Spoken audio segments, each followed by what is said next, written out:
how came you were on board the Titanic in 1912? What happened? I was with my parents. My father was going to open a business in Winnipeg, and the intention was to go to New York and stay for a fortnight or so with a relative of his and then go on by train. People were saying to my mother and father how fortunate you are to have got on the Titanic, because we weren't booked in her. We weren't supposed to go in her. We were supposed to sail in a ship called the Philadelphia, but owing to a coal strike, the Philadelphia didn't sail, and that's how we were transferred to the Titanic. Were you at that time tremendously excited? I was indeed. Not because it was a maiden voyage, that conveyed nothing to a child, but excited because my father was so delighted about it, and my mother was horrified. Horrified? Now, why was that? My mother said to my father, "Isn't that the ship that they say is unsinkable?" And he said, "No, this is the ship that is unsinkable." And so clearly I remember the look on her face when she said, "But that is flying in the face of God." And I am so frightened. My mother never went to bed in that ship at all. That's extraordinary. Of course, what happens is now when I see pictures of the Titanic, it fills me with a kind of horror. But I'm wondering whether I'm projecting on it what I know about the vessel, these four sinister funnels and so on like that. Is that a feeling you had at the time before the terrible disaster, or just a young girl's excitement? No. I was excited because I was going in a wonderful big ship with my mother and father. I had no feeling of fear or of apprehension or of anything. But my mother was terrified, so terrified that she said, "I will not go to bed in this ship." And she went to bed all day and sat up all night. So I can thank her for being here today. So you went to Southampton and you went on board the ship. What do you remember of the Titanic? What was she like to be actually on board her, inside her? Well, very beautiful. It was the first time I'd ever been in a ship, and so at that time I don't suppose I was as impressed as I would be now, because with hindsight, and having travelled in quite a number of ships since, I realised how very beautiful it was. I was a second-class passenger, which again was, from what I remember, quite as beautiful as some of the smaller first-class ships I travelled in. But in the first class, it must have been absolutely out of this world. I'm told, on very good authority, there were Turkish bars, there were gymnasiums, there was a fantastic staircase, which I imagine the ladies would sweep down in their Edwardian dresses, and it must have been luxurious beyond words. Now, what was the boat deck like? That was the great area on the top, wasn't it, where people would walk along. Can you describe what it was like to walk along as far as you could? Because, of course, you couldn't walk, I believe, all the way along as you were second class. Well, it was a lovely big deck with these lifeboats at the side and these enormous funnels and lots of deck chairs and plenty of people walking about, and the weather was so cold. I was quite glad when my father, who had charge of me all day because, I say, my mother was asleep, I was quite glad when we went inside to the nurseries and places to play. But it was a very lovely deck, of course, very large. Let's get on then to the voyage. She moved away from Southampton, she went to Cherbourg, then to Ireland, and then set out across the Atlantic itself. What was life like on board? Well, there were three classes. I can't say anything about the first or the third. But for the second class, I don't think that the fact of being at sea, it conveys very much to a child. There was so much to do. I was so fond of my father. And I'm quite sure I got away with a lot of things with him that I never would have done for my mother. He spoiled me very much.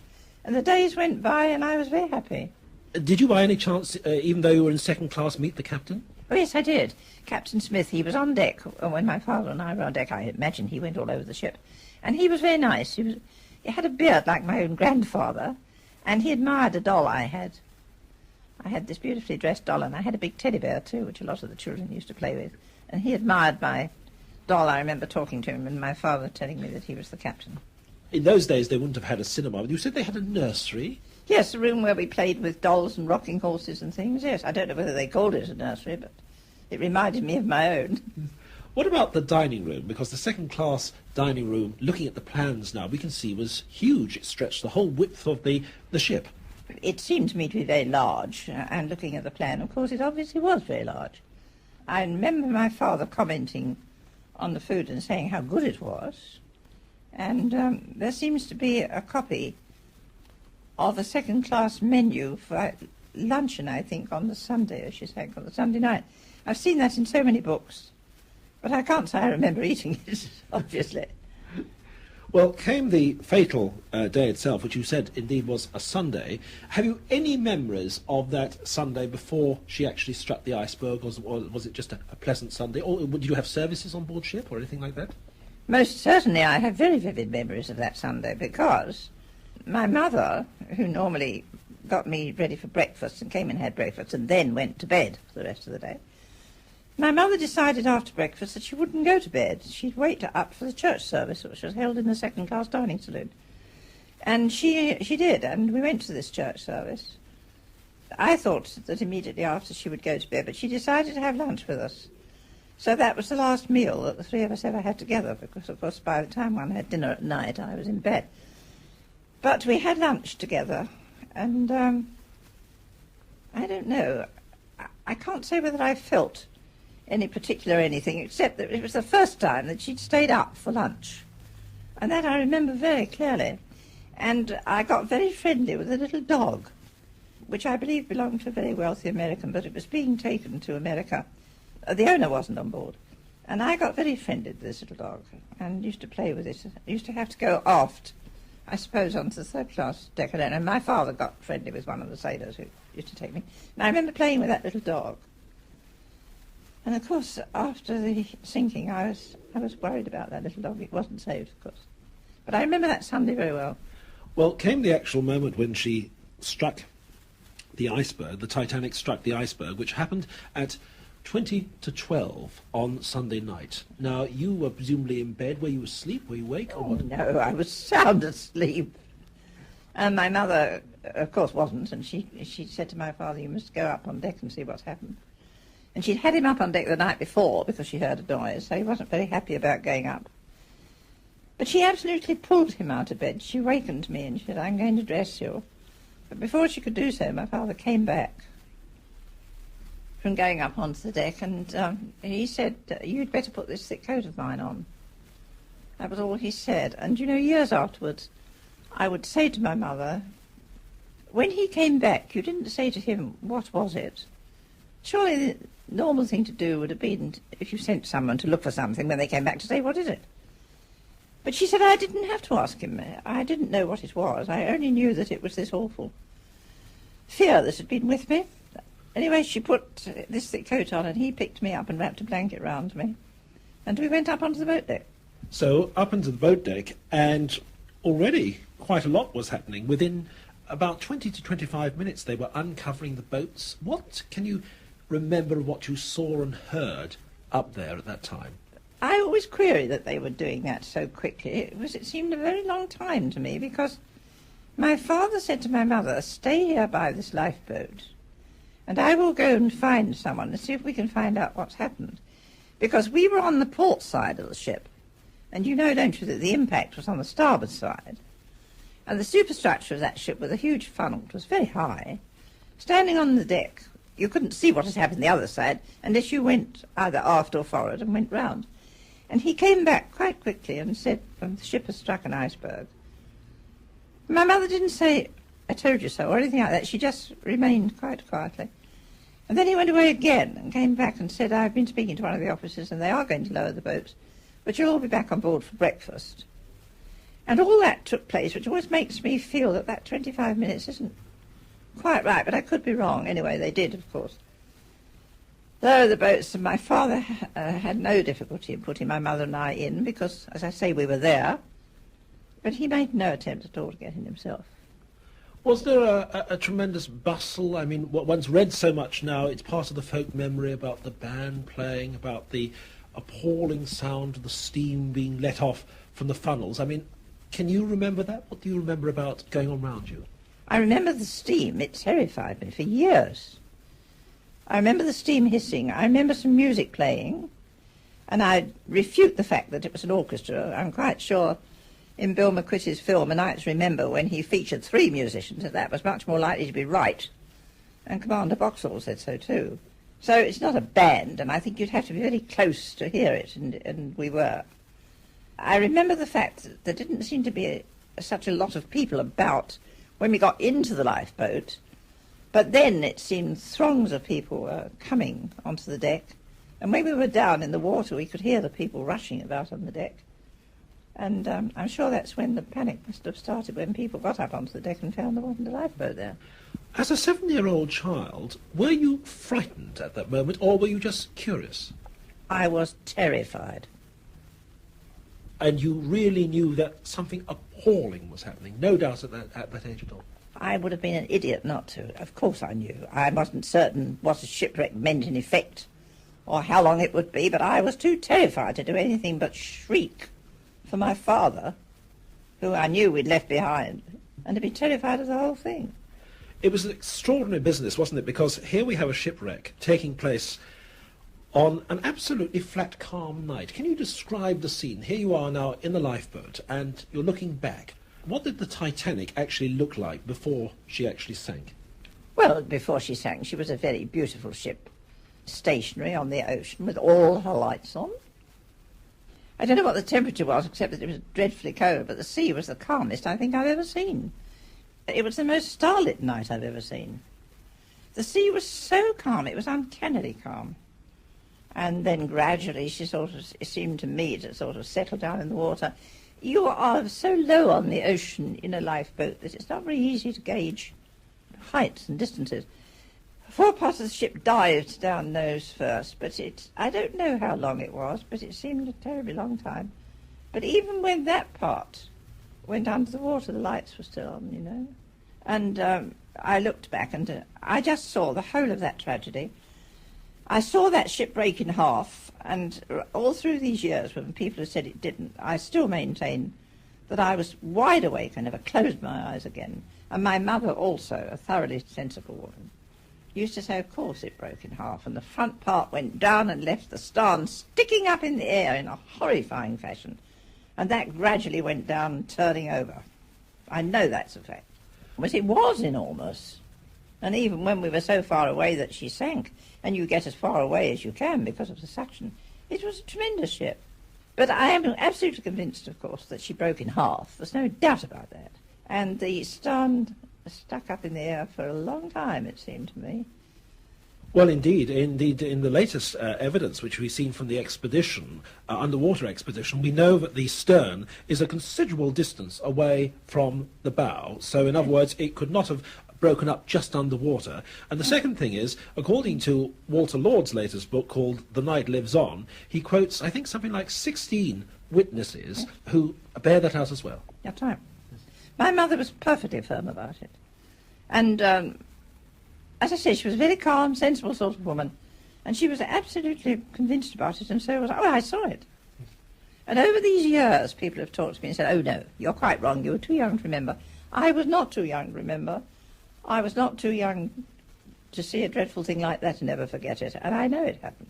Many reports say that as she broke up or she went underwater, there was also a tremendous sound, a roaring sound. That's right, there was. Tremendous roaring sound. And there'd been all this escaping steam, I suppose, as they drew the boilers, I don't know, but the noise of steam was absolutely terrible. And she did have a big roaring sound. And after that came the worst sound of the whole disaster, which was the sound of people drowning. And that's something that no one can hear and ever forget. I used to say to my mother sometimes how dreadful that was, and she used to say to me, yes, but do you remember the dreadful silence that followed it? And it was. It seemed as if the whole world was standing still for minutes after the last sound went. Terrible. Yes, I should think it was. There you were, with the vessel gone. Can you remember what happened, apart from these terrible cries? What else was happening round you? Were you surrounded by other boats? Was it, what? They keep all the lifeboats as close together as they can. And it was discovered that the boat that I was in was overcrowded. And the officer in charge of our boat, Fifth Officer Lowe, decided that he would get rid of his load by putting 2 in that one and 3 in that one and 4 in that one, calling them all together, and go off with an empty boat when he picked up a few people who died quite quickly. So that boat could have been properly filled in the beginning if we'd had a boat drill. Now, during the course of 2 going into this boat and 3 going into that, I got separated from my mother. I didn't find her until the next day on board the Carpathia. In fact, we now know that the Titanic ran not merely into an iceberg, but in fact there was a whole ice field. Yes, the next morning, as you looked round, they were like white sails. In the distance, you could see them like white yachts. I don't mean white. Yes, white sails on yachts, with the sun on them. Were very beautiful, but they were all round us. Yes. So you have this extraordinary contrast, the horror, and a few hours later, something which really was very, very beautiful. Yes, it was. The sea began to get a bit choppy as it got light, but the icebergs, whatever direction you looked in, they were there. They reminded me as a child of the sails of a yacht. There have been reports, again, there's so many confusing details, that there was a light somewhere on the horizon. In other words, a ship close by which might have come and rescued, but of course didn't until it was too late. That's absolutely true, because I can remember constantly saying to my mother in that first lifeboat, why doesn't that other ship come? You could see it clearly. You were rescued, a few hours later? You see, I don't know what time I left the Titanic. People say to me, when did you get in the boat? I can't tell you. I got in the boat when it was lowered. I know that I was transferred into another lifeboat from the original one, as I've told you. And that one that I was in then was the last one to be taken up in the Carpathia, and I understand that was about 8 o'clock in the morning. You were rescued by the Carpathia. What happened then? Well, they were very kind and good to us. I was shrieking my head off for my mother and eventually found her, because she had no idea where I was. She had been put into a boat, I suppose, probably, say, off the starboard side of the lifeboat, and a sailor grabbed me on the port side of the lifeboat and pushed me in another one. I don't know. I only know that when I got into the second lifeboat, she wasn't there. And as she said, when she was put in the other lifeboat, I wasn't there. But I found her, I don't know how long after. We were given clothes, because I'd only got my night clothes and a blanket round me. My mother, of course, was fully dressed, because she sat up all night fully dressed every night of the voyage. But they were very kind and good to us, but of course they hadn't got cabins for us, because I suppose the little ship was pretty full anyway, and she was quite small. But I can remember I was put on a settee in a dining room and looked after as well as they could. What happened to you then? You eventually arrived where? New York? New York, yes. You realise eventually, obviously, that your father had gone. I mean, do we now have years of misery ahead of you after that? Or? No. The first thing my mother said when we got to New York was, how soon can I go home again? There was no point in her going on to Canada. My father was a master builder, going into partnership there with a friend. Well, she couldn't manage that business. So we came straight back to England and back to my mother's parents, who were still alive. And although for the rest of my life I didn't have as much money as I would have had when my father was alive, because we were pretty comfortably off. But he had gone to Canada, or was going to Canada, because his business wasn't very good. But anyway, we managed, and my mother and I were very happy. We were terribly upset about my father, but life went on from there. And from there, of course, well, I'm not going to ask you to summarise the whole of 75 years, but we had, but we had what? We had the First World War, the Russian Revolution, the Second World War. Hitler's come and gone. We've had China going communist. I mean, we had all that. I mean, and I lived in one of the heaviest bombed parts of London. The bombs fell here right through the war to a terrible extent. I felt, well, if there's one with my name on, I should get it. So you had that to put up with as well. Oh, yeah. It's quite a life. Of course, what has happened recently is that the Titanic has suddenly surfaced again. And it surfaced again because, of course, of the Woods Hole expedition. Dr. Robert Ballard found her in 1985. And I wonder what your reaction was initially, when presumably, like all of us, you saw on television, first of all, a picture of a boiler under sea, and then these tremendous pictures which came up. It's very difficult to say. They didn't convey to me anything about the Titanic at all. I was glued to the pictures because I thought they were such a wonderful scientific achievement. They were a wonderful thing, but it never at any time gave me the horrors like pictures of the Titanic do. I got enormous admiration for Dr. Ballard, because I did so hope that no one would ever attempt to raise parts of the Titanic. I won't say raise the Titanic, because it's in bits.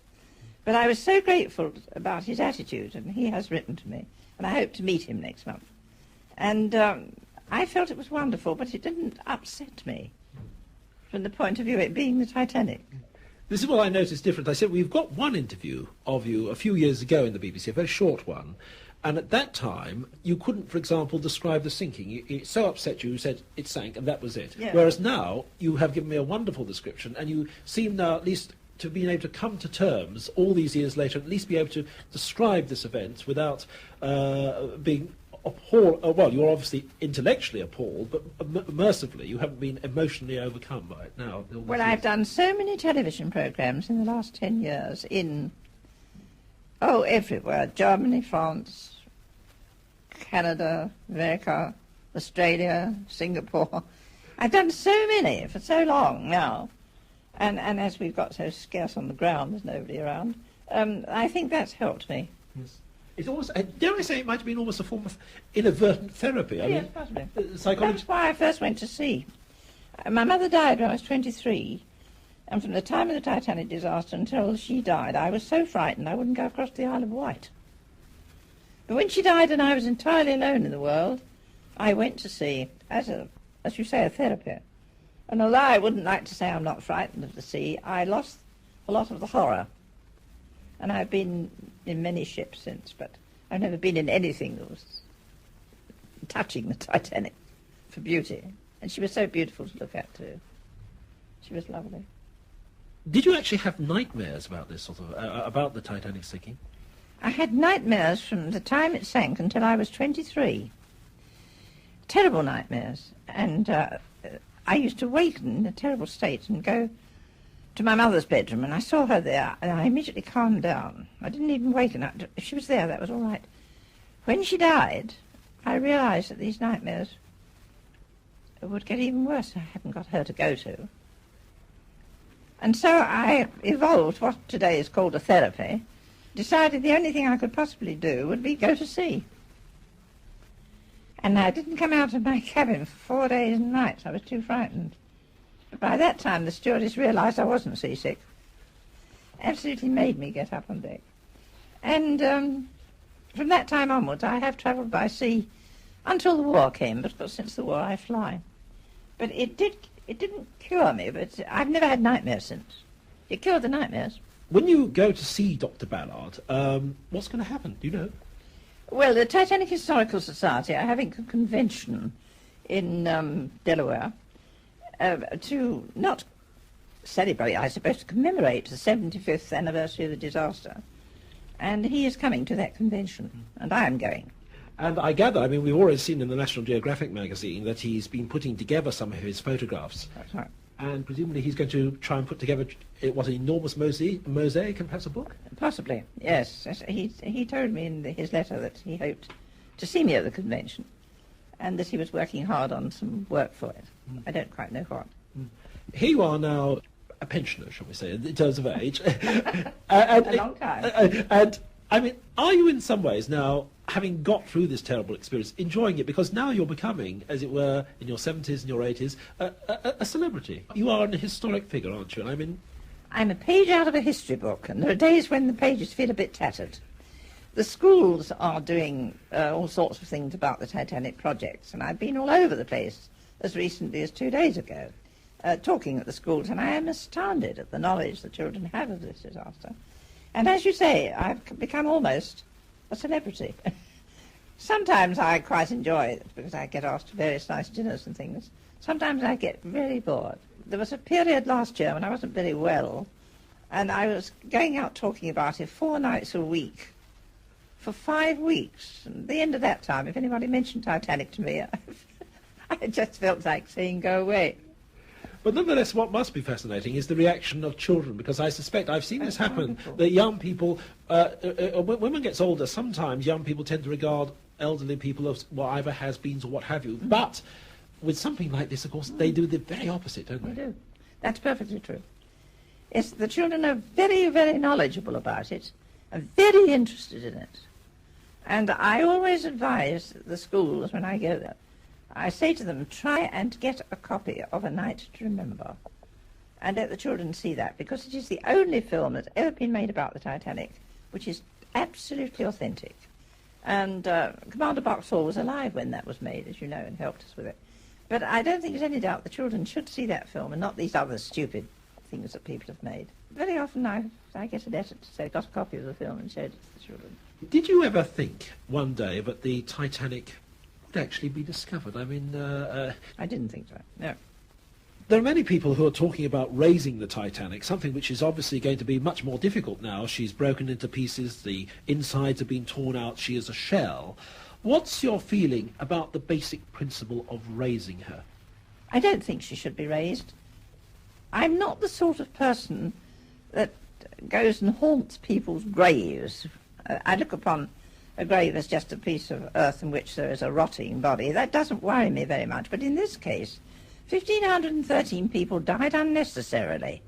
They shouldn't have died. If there'd been enough lifeboats, they wouldn't have died. But all this vast tragedy and everything that happened about it makes me look upon it as a different sort of grave. And I entirely endorse what Dr. Ballard said.